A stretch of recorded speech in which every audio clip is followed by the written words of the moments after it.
Our programs offer many languages. Please visit suprememastertv.com/schedule.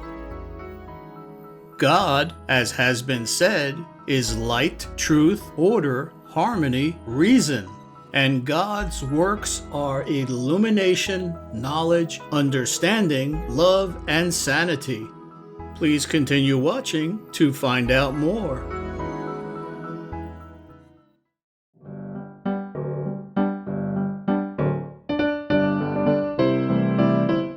Hello, blessed viewers. I'm Emma. The elated English people praise your sincere prayers for a vegan world.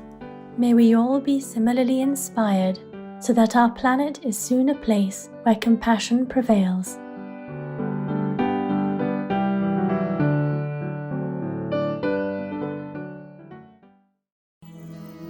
Dr. Anna Kingsford, an outstanding English theosophist of the 1880s, was said to be clairvoyant from the time she could speak. She herself felt that she came from the fairy realm and was given permission to be born as a human being so as to carry out her destiny.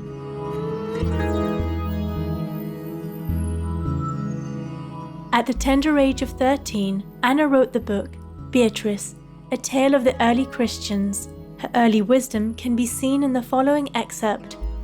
How foolish are they who seek to promote their own comfort by making it their sole study. They lose the very object of their desires and invariably render themselves restless and unhappy.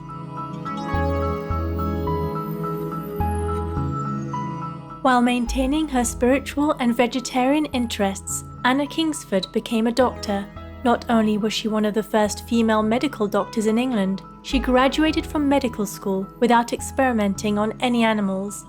The subject of her medical degree thesis was vegetarianism and ethics. This led Dr. Kingsford to the writing and publishing of a well-received book, The Perfect Way in Diet. Dr. Kingsford continued with her inner spiritual and mystical experiences, which she documented in several books, in collaboration with longtime friend Edward Maitland. She also became known as an outspoken animal and women's rights activist.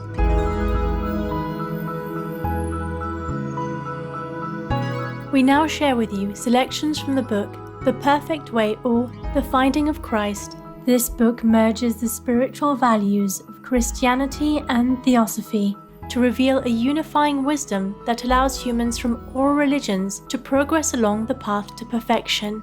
According to Dr. Anna Kingsford, this perfection is exemplified by the Christ principle, which everyone is capable of discovering within.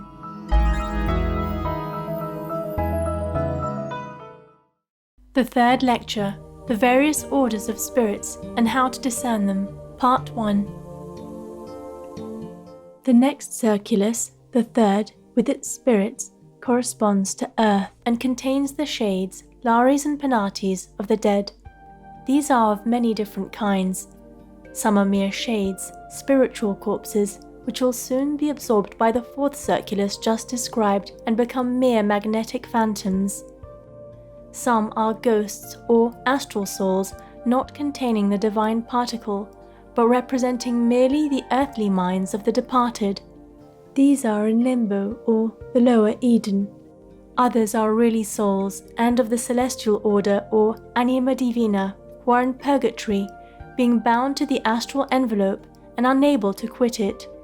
They are sometimes called earthbound spirits, and they often suffer horrible torments in their prison, not because this circulus is itself a place of torment, but because to the anima divina, the body, whether material or astral, is a house of bondage and chamber of ordeal. The strong wills, love, and charity of those on earth may relieve these souls and lessen the time of their purgatorial penance. Of some of them, the retention is due to ignorance, of others to sensuality, and of others to crimes of violence, injustice, and cruelty. This sphere is also inhabited by a terrible class, that of the devils, some of whom are of great power and malice. Of these, the souls are never set free. They are in what is called hell, but they are not immortal, for after a period corresponding to their personal vitality and the strength of their rebellious wills, they are consumed and perish forever. For a soul may be utterly gross at last, and deprived of all spirit of the divine order, and yet may have so strong a vitality or mortal spirit of its own, that it may last hundreds of years in low atmospheres.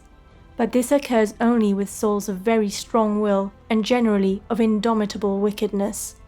The strength of their evil will and the determination to be wicked keep them alive. But, though devils, they are mortal, and must go out at last. Their end is utter darkness. They cease to exist. Meanwhile, they can be evoked by incantation.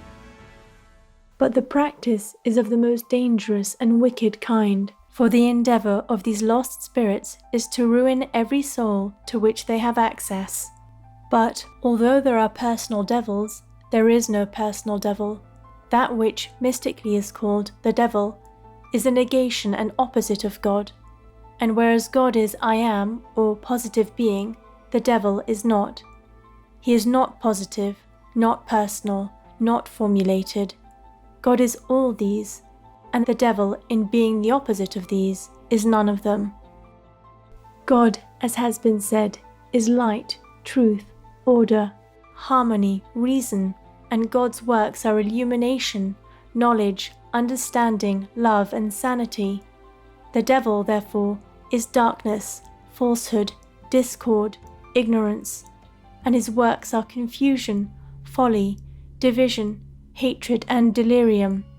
He has no individuality and no being, for he represents the not being. Whatever God is, that the devil is not. Wherever God is not manifest, the devil reigns. It is the principle of not being which, taking personality in man, becomes to him the devil, for by divesting him of his divine qualities, actual or potential, it makes him in the image of God's opposite, that is, a devil, and of such a one the end is destruction, or, as the scriptures call it, eternal death. And this is of necessity from the nature of the case, for evil has not in itself the element of self-perpetuation. God alone is life, or the principle of eternal generation. And, as life, God comprises all things necessary to life, to its production, that is, to its perfection and to its perpetuation. And God is spirit, whereof the antithetical ultimate is matter. The devil is that which gives to matter the preeminence over spirit. That is, since there is nothing but God's creation to be set in opposition to God, the devil exalts the mere material of creation in the place of God. Of such preference for matter over spirit, for appearance over reality, for seeming over being, the end is the forfeiture of reality, and therein of being.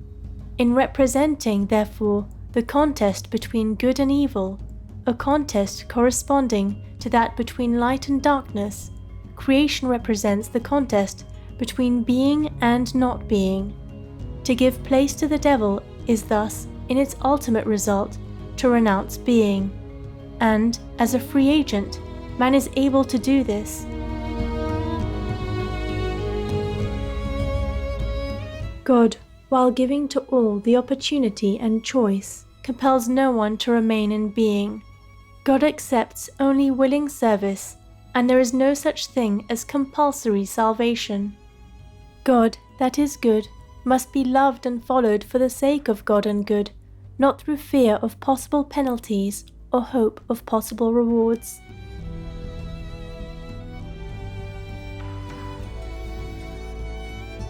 Now the sign, above all others, whereby to distinguish the devil, is this: God is, first and foremost, love. The devil, therefore, is before all else hate. He is to be known, then, first by the limitation, and next by the negation of love. Generous viewers, it's been a pleasure to have your company for today's Words of Wisdom.